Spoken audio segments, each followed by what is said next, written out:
What's up guys, welcome back to my YouTube channel. In case you're new here, my name is Bansi, and on today's video I am going to be telling you guys a story of how I found out the man who raised me for 10 years was not actually my biological father.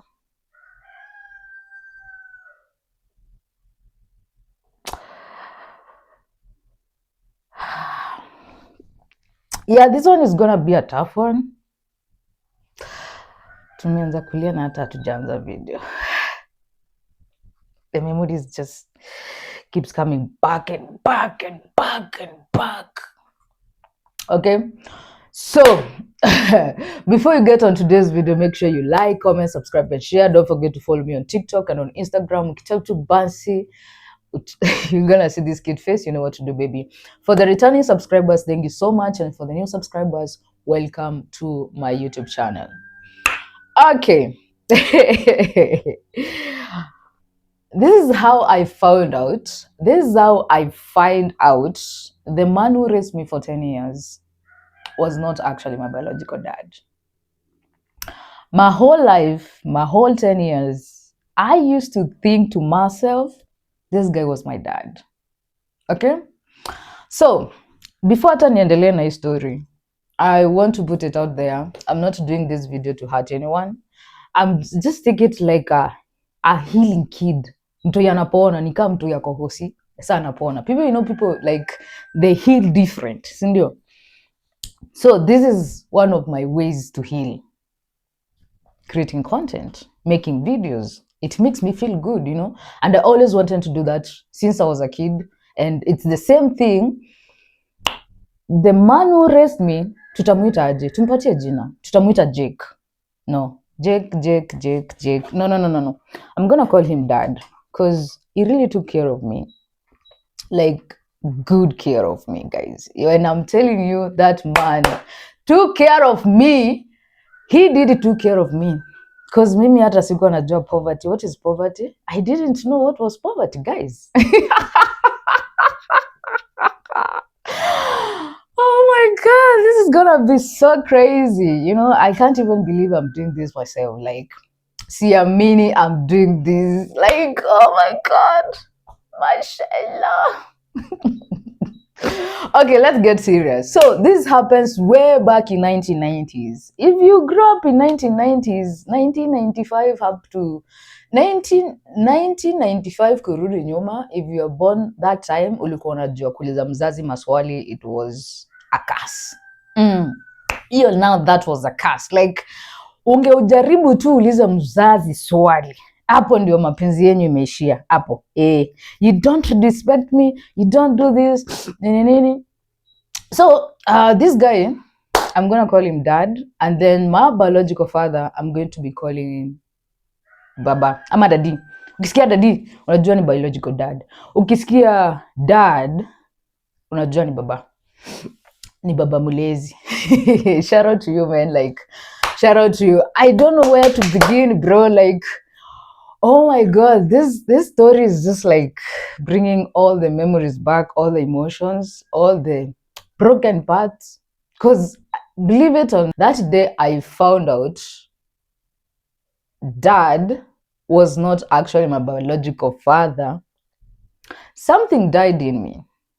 It died. I was there, like I could feel it leave my body. Na siku hata na nguvu ya kuirudisha. Like, you see, like how you feel like your spirit is leaving your body, and then you can just go on your knees and start praying and asking God, like, oh please, like, give me strength and stuff.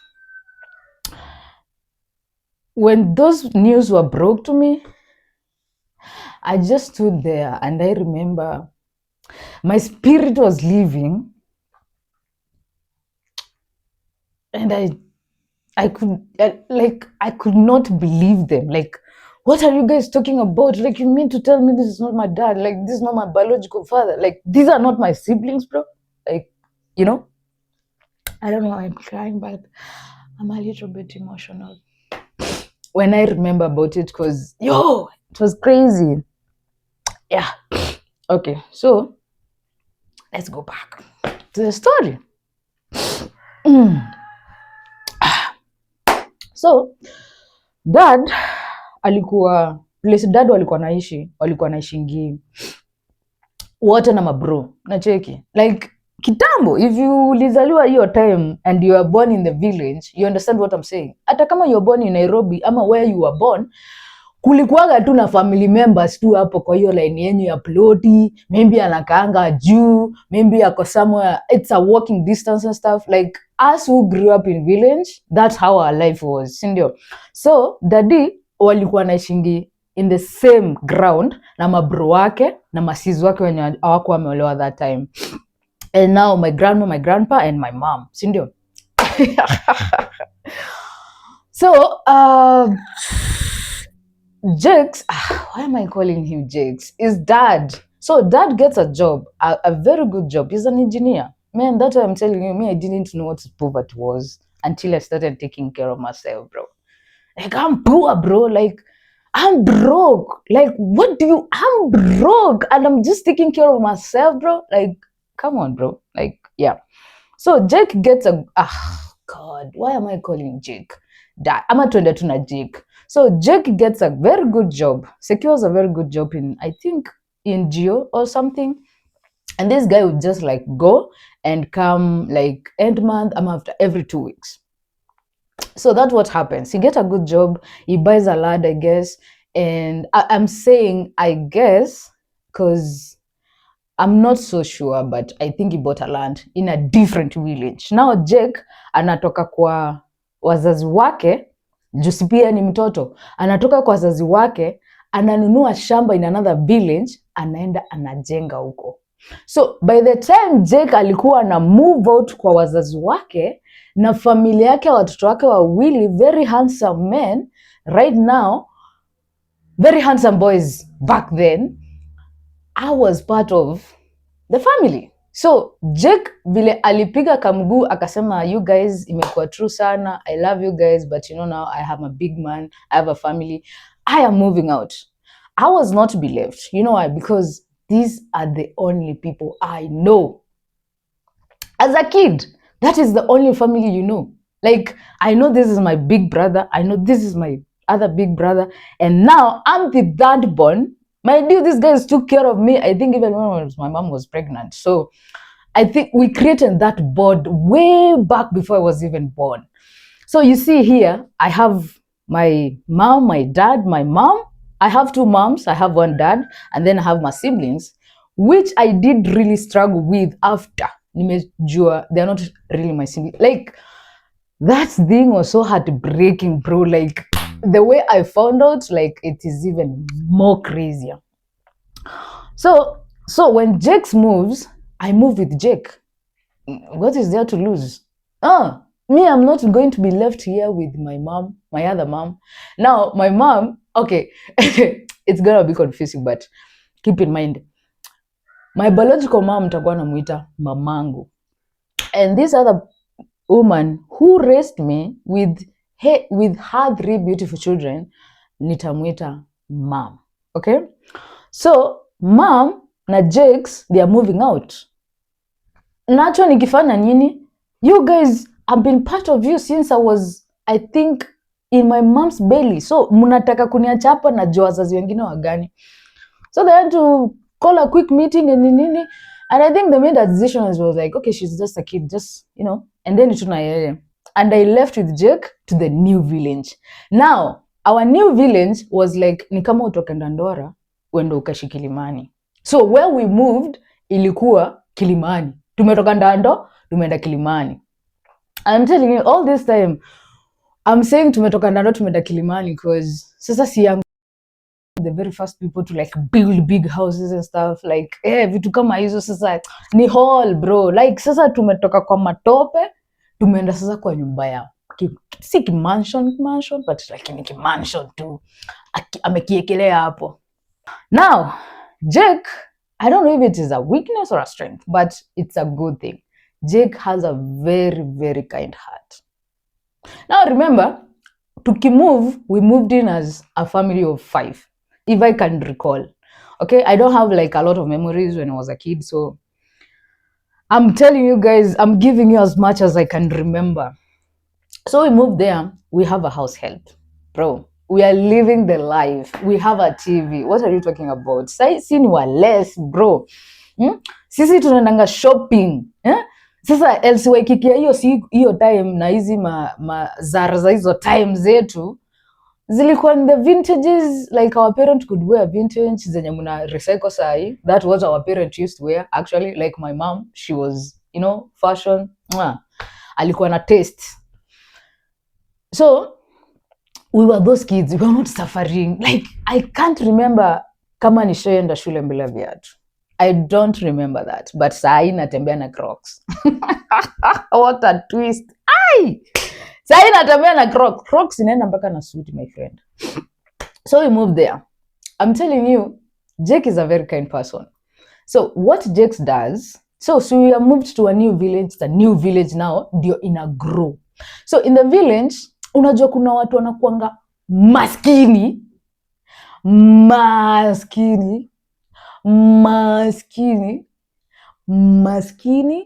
alafu sasa kuna ile wale wa katikati.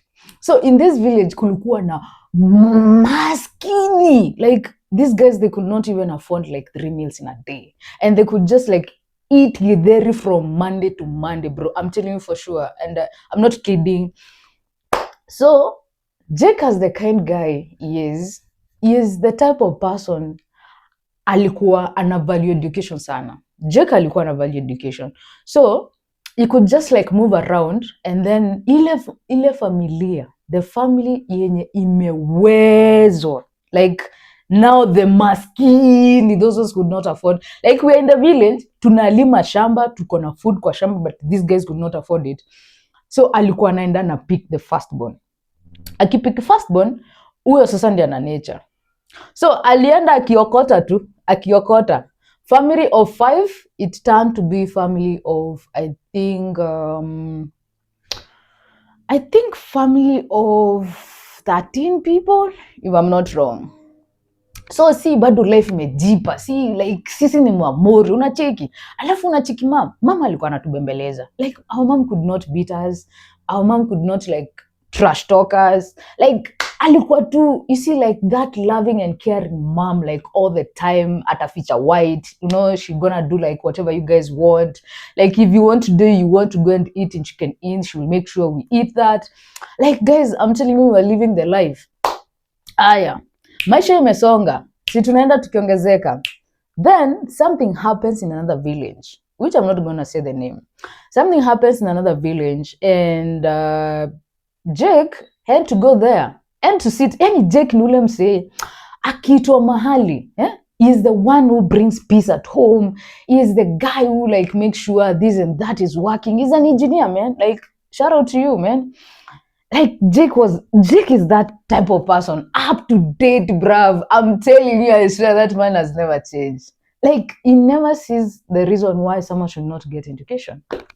So he was trying to help. So, and then now something happens in another village. Now remember, kuna ile village Jake alitoka, kuna ile village yenye tumehamia, alafu sasa kuna kitu imehappen kwa village nyingine yenye si yetu na si yenye Jake kwenye alitoka kwa wazazi wake. So something happens, it was bad, honestly. Yeah, I kind of felt it, like I felt it. I did feel it now that I'm grown and understanding stuff. It was a bad thing that what happened. So Jake goes there, and now in this family they have like boys, and then there is one girl. So Jake decides to take the girl and bring her home. I'm telling you guys, we were living the best life. Woo! Me, I won't lie to you. We were living the best life. We moved in tukiwa familia watu watano. So my sister, who is my cousin right now, was born. So kwa hii familia tuko 4. Alafu Jake ameanza kuongezea watu wengine from other families so that at least they can get education, because that time education was not that expensive. You just get the uniform, have food on the table and your books, and you better pass. So this girl comes in the house. This one we have to give her a name. tutamwita my Shayla, but you're not gonna call her Shayla, my Shayla. We are going to call her Shayla. So these girls come in the house, and that's when everything went black and white. I don't know what had happened from where she was coming from, but acha nikwambie, Shayla alinibully. She bullied me for 2 good years, non-stop. Bullying me in the house, because when she came, we started going to the same school. And she felt like, Shayla felt, bullying me at home was not enough, so she could do it in school, where everyone is watching. She bullied me for the first 1 year. I didn't really care because I was not really like understanding what she's saying. But one day alinipata off guard. So tuko shule, ako na mabeshto wake, wako upper classes huko, ma class 7, okay, grade 7, grade 8 huko. Wako huko, they have friends, they are big, bro. Like, you know, kitambo girls used to be big. Bro, me sijui what's happening to this generation, but kitambo ladies used to be big, bro. Like, grade 7 unaona ukweli hiyo ni grade 7. Grade 8 unaona ukweli hiyo ni grade 8. Siku hizi unasikia msee anakuambia ati niko form 4. Unaangalia form 4, bro.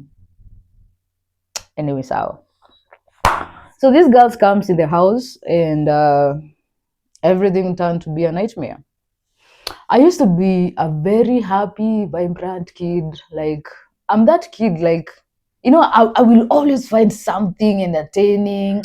I will always find something to, because I'm a very, like, my hands, they move a lot. So I will always be somewhere finding something to do. Oh, kitu I didn't tell you guys, kwa Jakes, we used to have parties like every now and then. Like, we could have a party today, like we could have a party next week. Like, they used to celebrate us as kids, you see. So Shayla akaanza kunibuli kwa nyumba, hii unacheki, ukijaribu na nakwambia nikibigi, so kikwambia ukijaribu bro utawekwa kindevu. Mimi nataka dent. Why? Because of what? No, I don't want it. I want peace. Like, and as in, there was so much peace in the house before she came, but after she came, bro, like, I just started shrinking and becoming this kid because of the things that she was telling me. Nikavumilia 1 year, ikaisha. And I was like, now remember, I'm 9 years old by the time this girl is coming. I think by the time we were moving out, I was like, because even the whole time I was staying with Jake, I think the whole time since I was a kid, since I was zero months, I was just seconds and minutes. I think I spent like most of my time with Jake's family.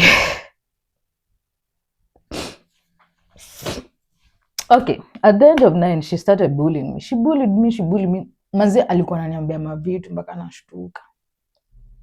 And then, now, you see, like, I can block you. You can be talking to me like him, but you're blah, blah, blah, blah, blah, blah. When my body can't take the information, it's just like switches off. Switch off. Sheesh. It kind of switches off my brain, so I can see your lips moving, I can see you standing in front of me, but honestly, I have no idea what you're talking about, you see. And and I think it's kind of also affected, like, in terms of how I take negativity, because sometimes I can be going back and forth with my girlfriend, I'm just staring at her, and then we'll have that conversation later in life, and honestly, hakuna kitu nilisikia. It's not a good thing, it's a bad thing, but it's a good thing for your mental health. Because if that girl didn't come to me with all those stuffs and just fucking up with my mind, I don't know. But I'm glad she did. So this one time, nimeenda shule, and then her and her friends, her 4 friends, I'll never forget them. As in, the images are so clear in my mind, man. Like, Oh man, I have been sitting for these feelings for so long until they became a burden. Guys, learn how to deal with your things that are disturbing you. Okay? Learn to deal with them, because for me, I think I kind of sit on things for so long until they start like affecting me mentally, emotionally, like they just drain me, and enough is enough. So one time nimeenda shule, ako na mabeshto wake wanne. And I was just like, you see, I'm not the type to really like be on your business if I'm not invited. So I always mind my own business. And I will repeat, I always mind my own business. Oh. So I walk past them. Ilikuwa lunch. I will never forget. It was not lunchtime. It was like break time. Ile sisi watu wa kitambo tulikuanga na breaks mbili. Moja tulikuwa tunatoka saa 3, nyingine tunatoka saa 5, alafu tunatoka lunch time. Okay, juu tulikuwa day school and tulikuwa in a public school. Yeah. And don't ask me why we were in a public school. Jeka kuna watoto kama 11 hapa na anashughulikia wapate education. So, kitambo, public schools actually, our public school in my village, hazikuwa mbaya vile, zilikuwa poa. So you go there, it's a ritual like, lazima uanzie public, upelekwe private, sijui upelekwe secondary kwa wapi. It used to happen like that. Guys, watu wa kitambo, wa sahi generation ya sahi na ni ngumu. Hata sielewi yo, what are you guys doing in school? What courses are you guys doing in school? Because aibo. Anyway, so I'm walking past them, ni break time. I'm walking past them, mi naenda kukula chakula yangu, nisikie fiti, life ijibambe, tuende home. Bro, these guys, they approach me and they're like, unajisikianga sana home, hata huyo mwenye unaita baba yako huko daddy is not your father, is not your biological father. I know you where your father is and I can take. Unajua tu dem tuko na moshenena tuma. Naweza, by the way, no school unajisikia hivyo, unaringanga sijui. She started like bashing me. And now what broke my heart the most is her friends, when hata wayuko home, they started bashing me and insisting the person I call my dad is not actually my biological father. Mko na mchezo. So we used to have a ritual with my brothers, who are my cousins right now, who were my brothers back then. I could not even ask. Okay, me and my cousins and I, we used to have a ritual. Like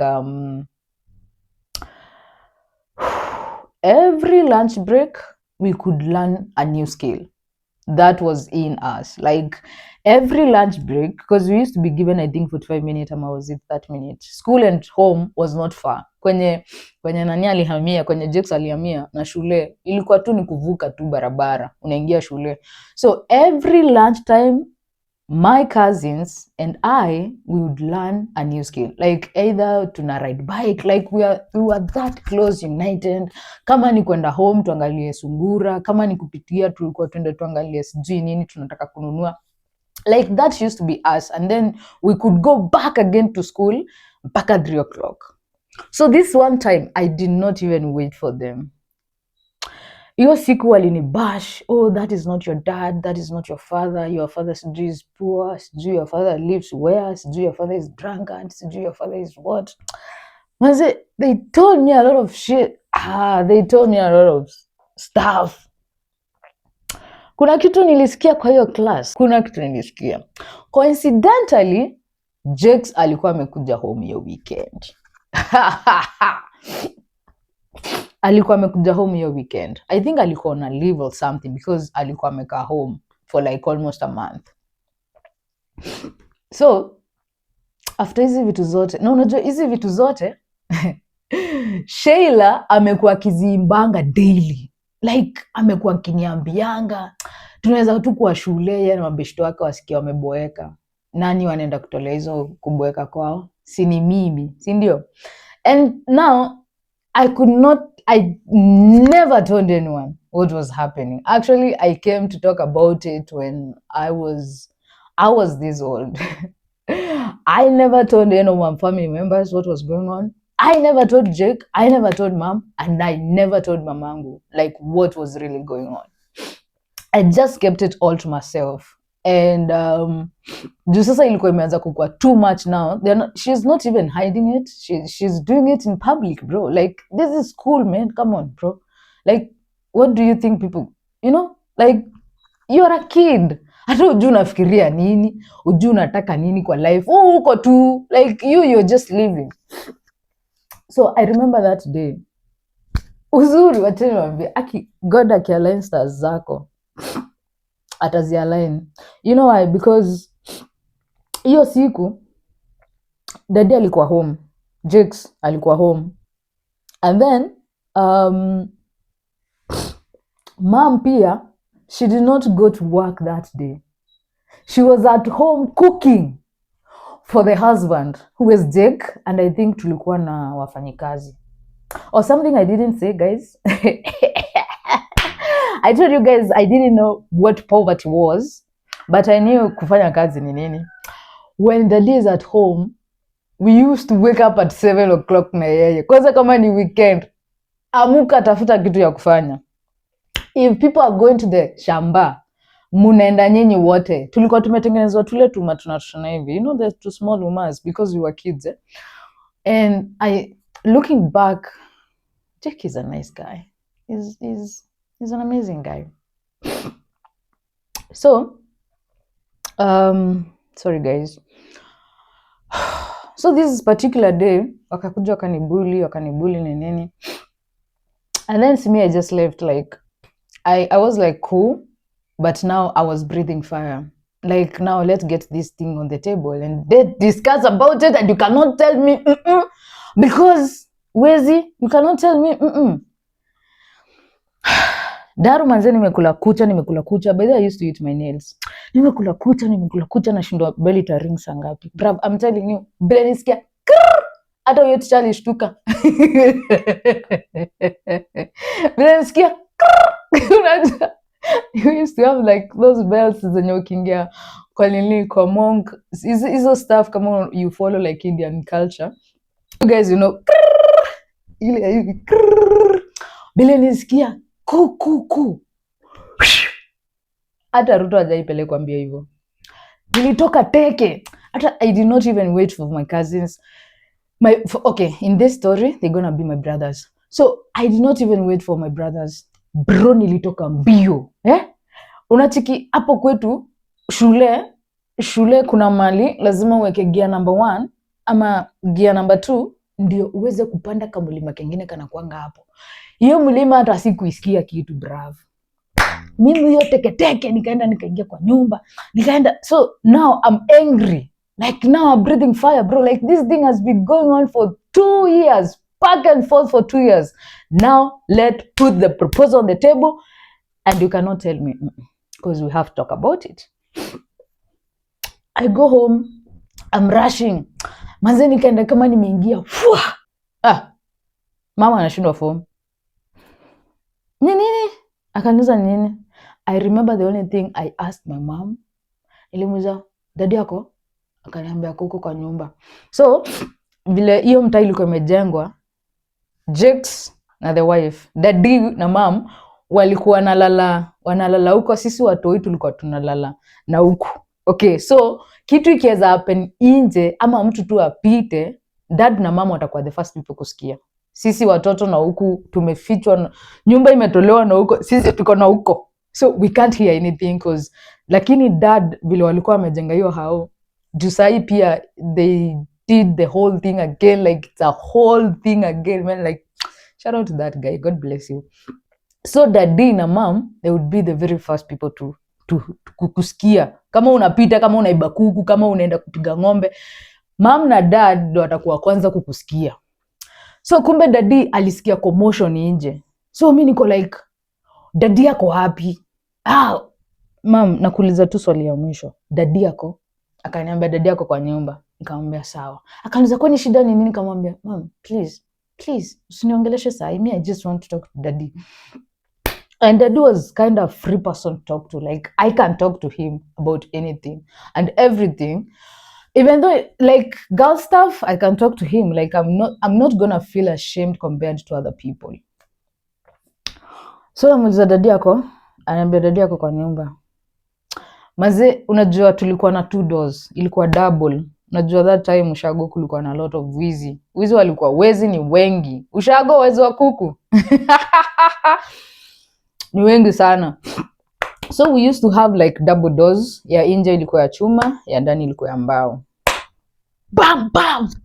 Nikaingia. So naingia na hasira, ne dad anatoka bedroom amekimbia kukuja kujua what is happening outside. We met hapo tu, like ndio nimeingia sasa hivi na yeye ndio alikuwa anaingia sasa hivi, tukakutana hapa katikati. So kutoka kwa bedroom ya dadi ilikuwa unakuja straight, unapiga kona, unatoka nje.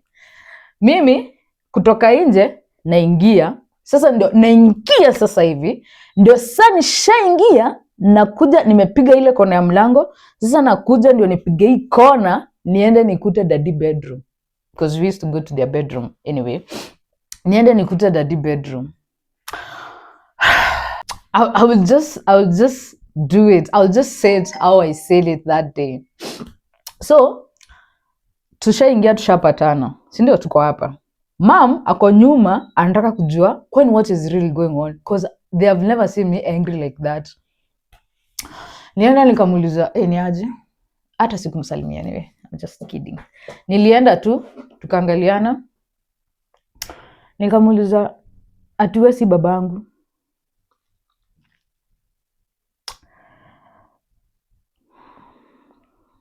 Nikaona amefanya hivi. What do you mean you're not my dad? Akaniambia si babangu. Sikumuuliza swali lingine. Si mama alikuwa nyuma amenifuata kuja kujua nini inaendelea. I turn around and I ask my mom, atu si babangu?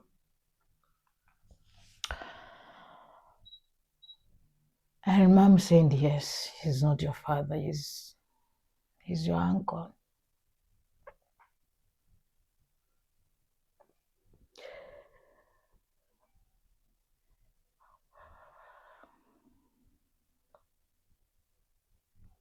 Wow. What a shocking shocker. The confidence booster.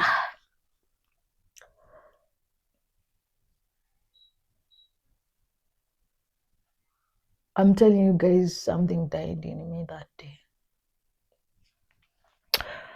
Something died in me that day. And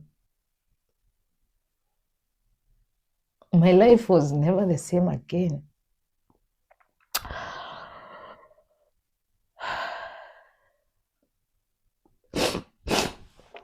Okay, let's give it a break.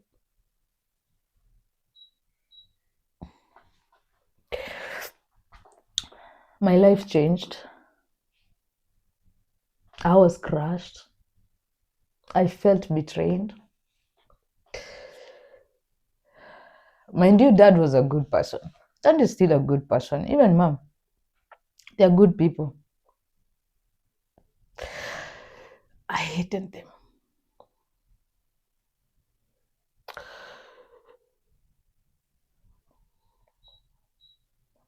I hated them from that day. The love I felt for them turned to hate. I don't want to say that word. I hated them.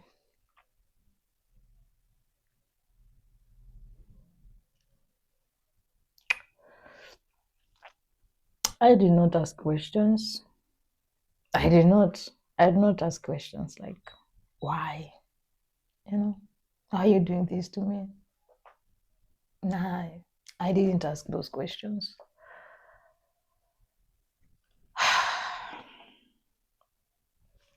Okay. So we just there. My time was frozen. I felt and then I felt something left my body.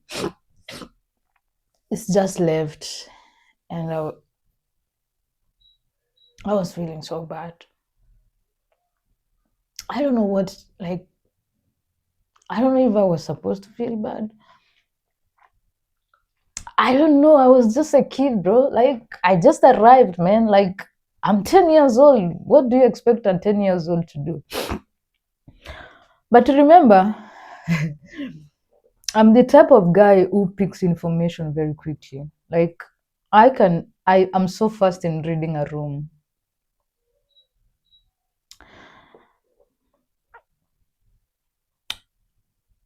Nobody ever bothered to ask me, like, how nilijua aje? He's not my dad. And my dear, si nimewambia kwa Jux tulikuwa tunafanyanga sherehe. Imagine with all those people that used to come to that house. Nobody ever made me feel like I was not part of Jake's family. We were treated the same. Jake hakuwa anabagua atuwe ni mtoto wake. Kwanza firstborn. Firstborn wetu amekapitia. Now my cousin. I remember we didn't say anything that day to each other. I was kind of feeling dizziness that time, and then I just walked out and I went as far as possible and I started crying. I cried myself, and then remember the whole time Shayla was bullying me about my dad. Somehow she used to say my dad's name. Now, my biological father name. So alikuwa anashindanga akisema jina babangu anaitaja, ananiambia anaweza nipeleka nini. Kumbe the whole thing, I think she didn't want me to be in the family, to be part of the family. She always, I think she was jealous or something, or she was going through some stuff. I don't know. Sitaki kumtetea because, you know. But the whole time alikuwa ananibully, Shayla alikuwa anasemanga jina ya my biological dad. So, mimi kama mtoto, sasa you guys are not my parent. I have so much hate in my heart and I don't want to see you. Please do not try to explain things to me. I was so angry. I was so empty, guys. Like, oh my God, I was overthinking. I was not sleeping. I lost my appetite, bro. Like, 10 years, you all waited for 10 years to tell me that she was not my dad. Not even to tell me. I got bullied. That's how nilijua is not my biological dad. I'm not complaining, actually. I'm healing all these traumas, guys. I'm healing the traumas. Okay. So, what is the next order of business? Start looking for your dad. Start looking for your biological dad. Si yule bully si alikuwa anasomanga jina ya babangu. So I knew one family in the entire village, mbili kama ziko combined, village mbili. I only knew one person with that name. So what I did the following day, I woke up as a normal kid. I was playing. My mom left for a job, and my Jex is my mom's brother.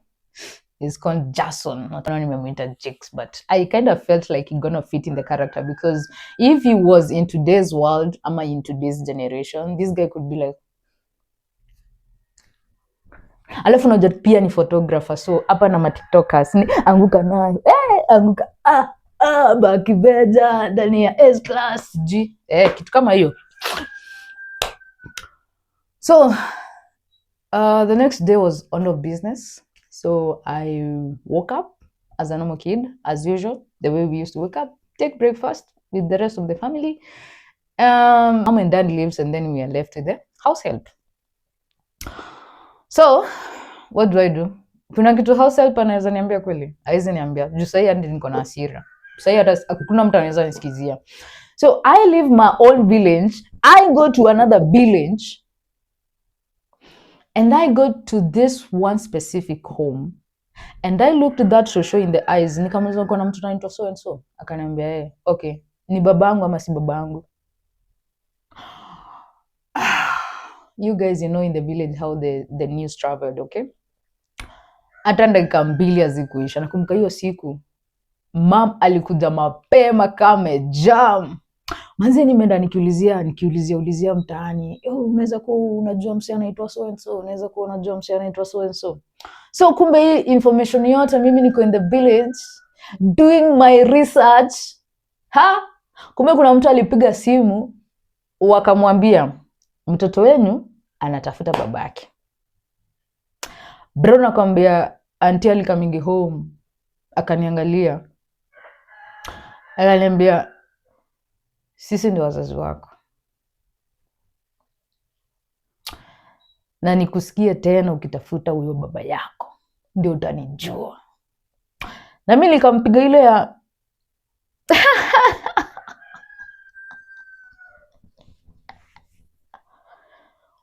unataka kunichapa cause simply I'm looking for my biological father? Hiyo ndio kitu itafanya unipige mimi? Acha sasa nikwambie, forget and sahau, cause you're not gonna do that. And quick fast, I made a decision to move out of the house, and my bully succeeded. But I thank God I moved out, because kama singe move out singekuwa huyu Bansi wa leo. Niekene hapo. But anyway guys, if you want a part 2, it's a crazy story, like transitioning now from living with a rich family and going back to your grandma. Make sure you turn on your post notifications, hit the bell so that you can be notified every time I post a new video. So let me know in the comment section below. Of course, lazima tuwapatie hiyo story. Kwani tapatia wengine akina nani?